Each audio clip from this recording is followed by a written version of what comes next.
Okay, good morning, everyone. I'm going to call this meeting Tuesday, January the 7th of the Land Use and Transportation Committees, our first combined committee meeting. I'm going to take the roll here. I think all members, with the exception of Member Abel, are present. First thing we have on our agenda is the consent agenda. Item 2, A, B, and C we'll do together. A are the minutes from the Transportation December 3rd, 2024 regular meeting and the November 14th, 2024 stand-up meeting. Item B are minutes from the Land Use and Development December 3rd, 2024 regular meeting and November 14th stand-up meeting, and the payment of our bills and transfers. Do I have a motion to put the consent agenda on the floor? Motion by Member Reeves, seconded by Member Leffler. Any questions or concerns? All those in favor, please say aye. Aye. Opposed? Okay, it has passed unanimously. Cassie, do we have any appearances today? I have received no notices for requests to speak this morning. Okay, thank you so much. We'll move on to item number 4, departmental matters. And Jerry, we will turn the floor over to you. Well, I guess I can get item 4A1A, request approval of a resolution for the December 19, 2024 materials letting. Can I have a motion to put that on the floor? Motion by Member Reeves, second by Member Fagan. Now, up to you. Thank you. So this is our general maintenance materials letting that we do every year. Kind of sets the price for 2025, mainly for like aggregates that we use on replacing culverts or putting aggregate shoulders down on the road and different things like that. And so it's different quarries that provide pricing to us. So it kind of depends on where we're working at in the county, the cost and the availability of that certain material that we need. So so it's all different materials through there. And then also we did a couple lettings for a couple of townships to stockpile aggregate, to where they hire a trucking company that comes in and brings aggregate to their township shed. And so so the Limestone Transit was a low bidder on those. We had one that was actually tied, and so we had to do a coin flip for the winner of that particular bid. So anyway, that Limestone Transit, so they'll start, once approved, they'll start hauling this, and so the townships use this as part of their maintenance throughout the year, and some of them will actually use it for their oil and chip work in 2025 as well.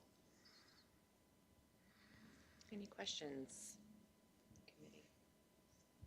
Okay, all those in favor of 4A1A, request approval of a resolution for the December 19, 2024 materials letting, please say aye. Aye. Opposed? Okay, that passes unanimously. Next, we have 4A1B, request approval of an engineering services agreement with Lewis, Yaki, and Brown Incorporated. May I have a motion to put that on the floor? Motion by Member Duffy, second by Member Leffler. Jerry? So this is our general agreement with Lewis, Yaki, and Brown. They do a lot of miscellaneous survey for us throughout the year. But what they concentrate on is there's a certain section monuments that are in the road for surveying purposes and boundaries and property pins. And so they so we give them our layout of our resurfacing program for the year. And they go out and find the pins, and then after the project's completed and the resurfacing's done, then they'll go out and put the pins back in the roadway. So that's what they focus on mainly. But if we need some topo work or some line work for right-of-way purposes or something like that, they'll help us out on that. So really, it's kind of a catch-all for anything that's survey related. Anybody have any questions about that item? Okay, we will vote on item 4A1B, request approval of an engineering services agreement with Lewis, Yaki, and Brown Incorporated. All those in favor, please say aye. Aye. Opposed? Okay, that passes unanimously. Now we'll move to item 4A1C, request approval of an intergovernmental agreement between the Village of Downs and McLean County. Could I have a motion to put this on the floor? Motion by Member Duffy, second by Member Reeves. So this is in 2024, the Highway Department completed a project on Seminary Street from basically from Main Street in the Village of Downs up to 150, and the village in the meantime had received community project funding from the Department of Housing and Urban Development. And so they were wanting to do some streetscape work in their downtown area, and so their project wasn't quite ready by the time we went out for bid.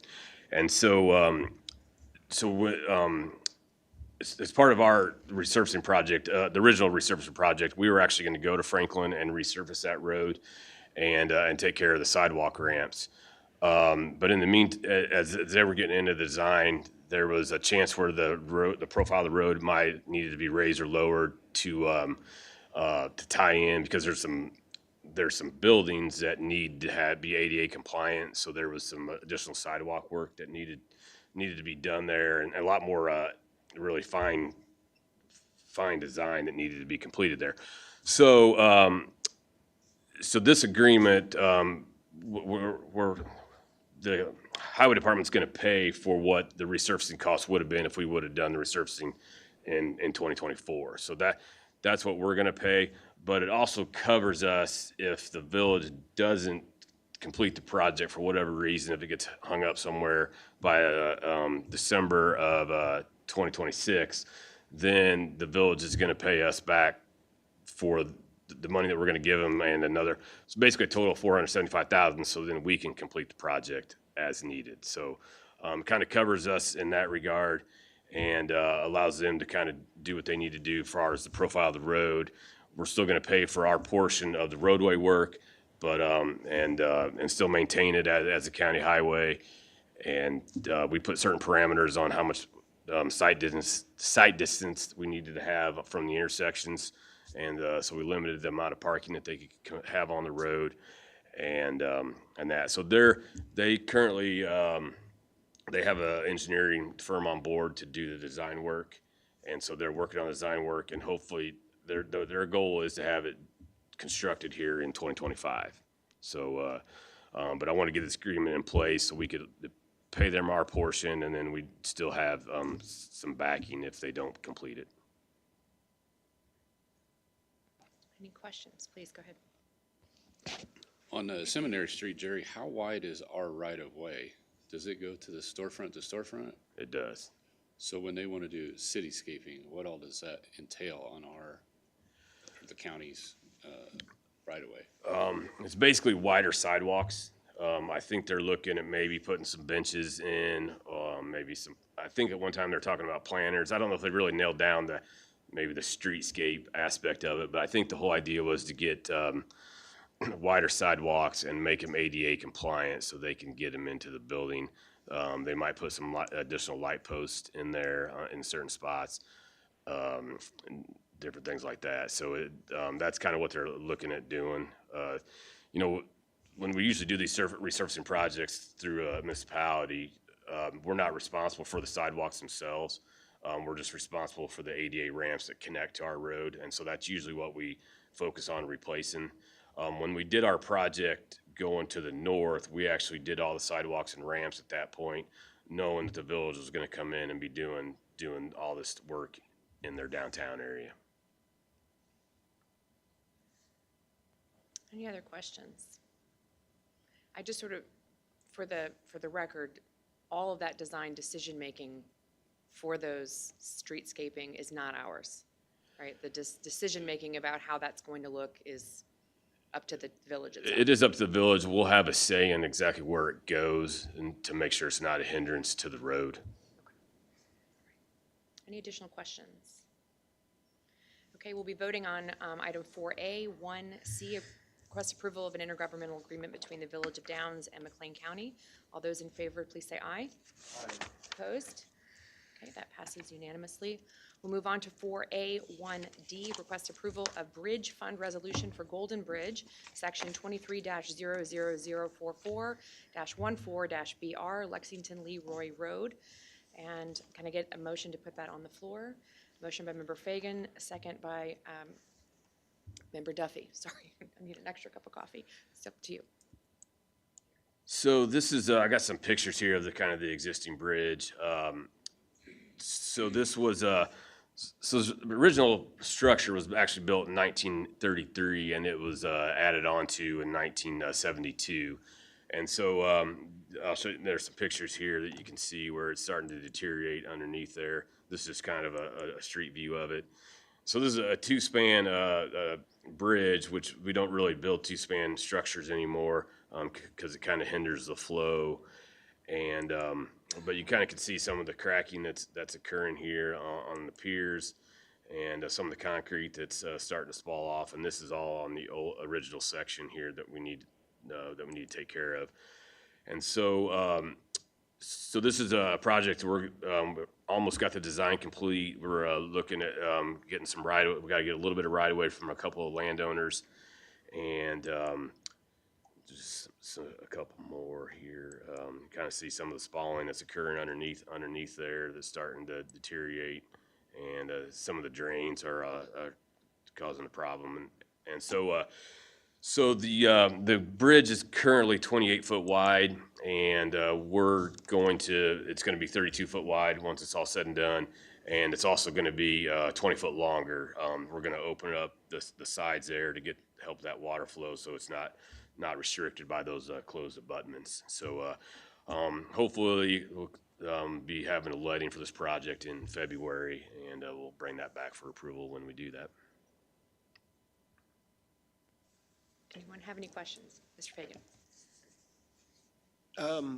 Is it gonna remain a, excuse me, two-span bridge? No, sorry, it's going to be a three-span bridge. Okay. I think they're like 20-foot span, about 20, I think one's 19, two of them are 19 and one's 24.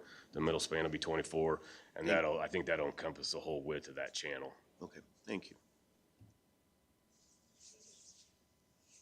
Any additional questions in the briefs? Will you do the bridge just like you did Horse Farm Road, where we set the guardrails back and stuff, if you're gonna make the bridge wider? Yes, they will be wider than, well, they'll be, so the total width of the bridge will be 32 foot, and the guardrail will be on the outside of those, and then it'll follow that straight back. So yeah, the guardrail, the whole width through there will be 32 foot from guardrail to guardrail. Everyone likes that design. Any additional questions? Okay, seeing no questions, we will vote on item 4A1D, request approval of bridge fund resolution for Golden Bridge, section 23-00044-14-BR. All those in favor, please say aye. Aye. Opposed? Okay, that passes unanimously.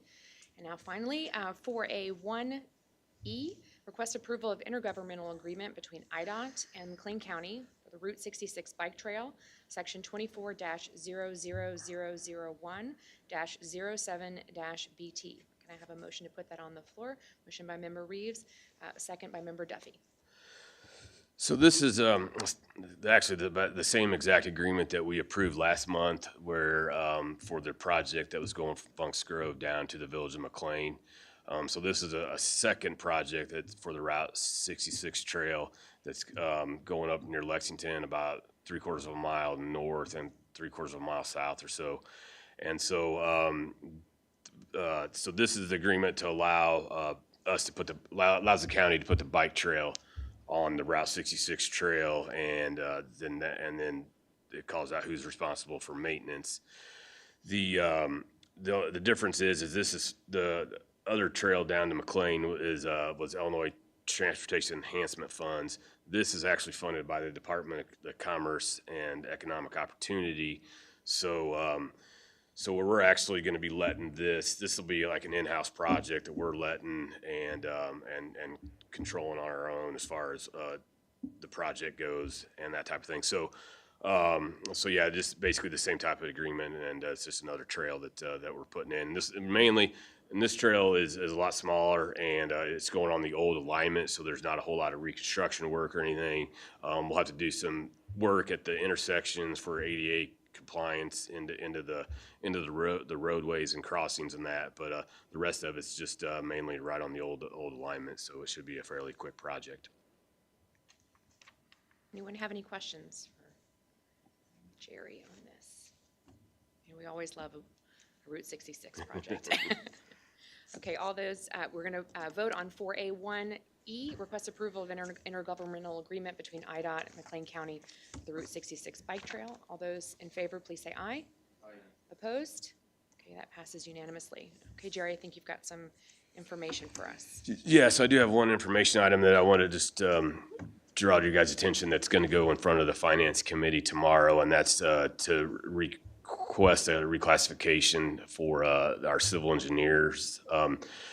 We're struggling to find civil engineers that to want to come work for the county, and after looking at kind of the industry rates, talking to other consultants, other counties, we determined that we just needed to try to raise our scale to try to get more applicants. We had an engineer that left us here in October, and I mean this person also lived in Peoria, so she was commuting over here, and but she also found a job that was quite a bit more money than what we were paying her, and so and then we advertised after she departed, and we only received 2 applicants, and one wasn't a good fit, and the other one didn't even have an engineering degree. So, and then back at earlier in the part of the year, because we actually have 2 positions open for a civil engineer 1 that we haven't been able to. Right now, we had one open all year that we haven't been able to fill, and so we think it's just time to look and increase the grades on this position.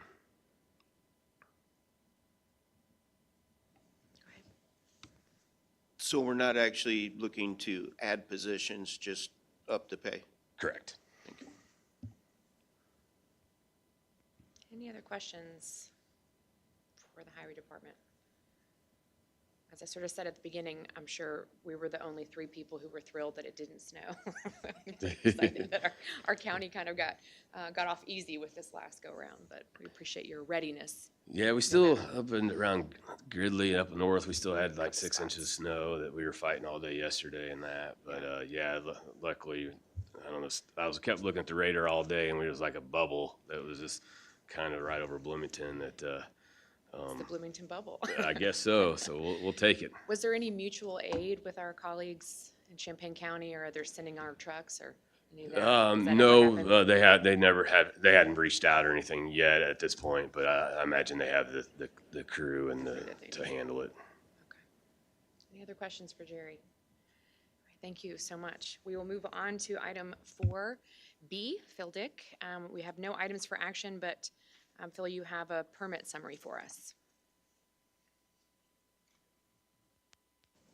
And I would add that in 2024, we had permits for 30 residences that were still in the process of being completed. Tonight, the BES ordinance comes before ZBA, is that right? That's correct. Correct. So if anyone is interested in participating, I will be there. It'll be fun. What else are you doing on a January Tuesday evening? 7, it's the first item, That item will be scheduled for 7 p.m. 7 p.m. Yeah. Okay. Administrator Taylor, do you have anything for us? Thank you, Chair Klein. I have no items to present to this committee this morning. Okay, fantastic. In other business, our next meeting is Tuesday, February the 4th at 8:30. But I'd also just like to point out, you should have received an email from Paradigm Pipeline Response Training, and you actually have something in your mailbox if you haven't yet seen that. That is, of course, doesn't say anywhere on here the date, but that is the 23rd of January at 11 a.m. At the Doubletree Hotel. It does require some registration. This is not required of you, but if you have the time, I encourage you to attend. This is essentially a consortium of all of the pipeline companies who are active in our region. And last year when I attended, it was just a couple of hours. Our chief of police, the fire chief, and lots of rural fire departments were there. I was the only elected person who attended, but it's important from my point of view, for us to know what our EMA are doing and to know how to properly respond. So there was a section of the program about what not to do as an elected person if there's a pipeline explosion and what to do. But that's helpful. That can be encapsulated in 5 minutes, but it's mostly about showing our local emergency responders that we are trying to learn and to do our job well, right? And to be informed about what we can and cannot do. So if you are able to attend, they do give you lunch, and they have like free giveaways, like I have a emergency vest now, which is very exciting. But it's really, it's not a major, it's not gonna tax you very much, but it's a chance to kind of show that support and learn a little something, because we have a lot of pipelines in our county, so it's good to know what to do and what not to do. Yeah, they have one in the morning as well, and we're sending like our equipment operators Is that a it might be a different one, but I think it's the same It's day. a different one, okay. But for the municipalities and that, so. Okay, good, yeah, fantastic. I didn't see one of those in my mailbox. Well, I'm glad to give you this, you can have it. There should have been an email sent to you at some point. I did see an email. Okay, but you can use this and the QR code to Okay. do the registration. Thank you. Sure thing. Yeah. Any comments? Announcements? Okay, with that, I will adjourn this meeting. Thank you all. Stay warm.